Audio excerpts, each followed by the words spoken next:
CHAPTER 6. The Street. If I had been astonished at first catching a glimpse of so outlandish an individual as Queequeg circulating among the polite society of a civilized town, that astonishment soon departed upon taking my first daylight stroll through the streets of New Bedford. In thoroughfares nigh the docks, any considerable seaport will frequently offer to view the queerest looking nondescripts from foreign parts. Even in Broadway and Chestnut streets, Mediterranean mariners will sometimes jostle the affrighted ladies. Regent street is not unknown to Lascars and Malays; and at Bombay, in the Apollo Green, live Yankees have often scared the natives. But New Bedford beats all Water street and Wapping. In these last mentioned haunts you see only sailors, but in New Bedford actual cannibals stand chatting at street corners, savages outright, many of whom yet carry on their bones unholy flesh. It makes a stranger stare. But besides the Fijians, Tonga-Tabouars, Arromangoans, Panangians, and Brigians, and besides the wild specimens of the whaling craft which unheeded reel about the streets, you will see other sights still more curious, certainly more comical. There weekly arrive in this town scores of green Vermonters and New Hampshiremen, all athirst for gain and glory in the fishery. They are mostly young, of stalwart frames, fellows who have felled forests, and now seek to drop the axe and snatch the whale lance. Many are as green as the green mountains whence they came. In some things you would think them but a few hours old. Look there, that chap strutting round the corner. He wears a beaver hat and swallow‐tailed coat, girdled with a sailor belt and sheath knife. Here comes another with a sou'wester and a bombazine cloak.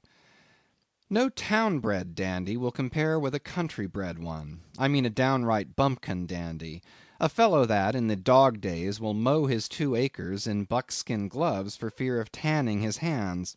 Now, when a country dandy like this takes it into his head to make a distinguished reputation, and joins the great whale fishery, you should see the comical things he does upon reaching the seaport. In bespeaking his sea outfit, he orders bell buttons to his waistcoats, straps to his canvas trousers. Ah, poor hayseed, how bitterly will burst those straps in the first howling gale, when thou art driven, straps, button, and all, down the throat of the tempest. But think not that this famous town has only harpooneers, cannibals, and bumpkins to show her visitors. Not at all. Still New Bedford is a queer place. Had it not been for us whalemen, that tract of land would this day perhaps have been in as howling condition as the coast of Labrador. As it is, parts of her back country are enough to frighten one, they look so bony. The town itself is perhaps the dearest place to live in all New England. It is a land of oil, true enough, but not like Canaan; a land also of corn and wine. The streets do not run with milk, nor in the springtime do they pave them with fresh eggs. Yet in spite of this, nowhere in all America will you find more patrician-like houses, parks and gardens more opulent, than in New Bedford. Whence came they? How planted upon this once scraggy scoria of a country? Go and gaze upon the iron emblematical harpoons round yonder lofty mansion, and your question will be answered.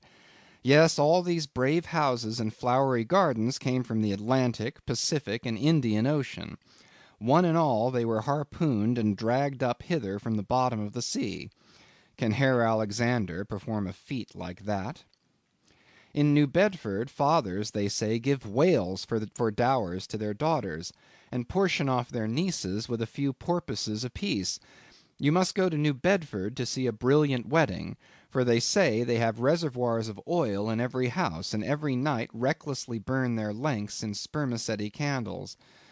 In summer time the town is sweet to see, full of fine maples, long avenues of green and gold; and in August, high in air, the beautiful and bountiful horse chestnuts, candelabra wise, proffer the passer by their tapering upright cones of congregated blossoms. So omnipotent is art, which in many a district of New Bedford has superinduced bright terraces of flowers upon the barren refuse rocks thrown aside at creation's final day. And the women of New Bedford, they bloom like their own red roses.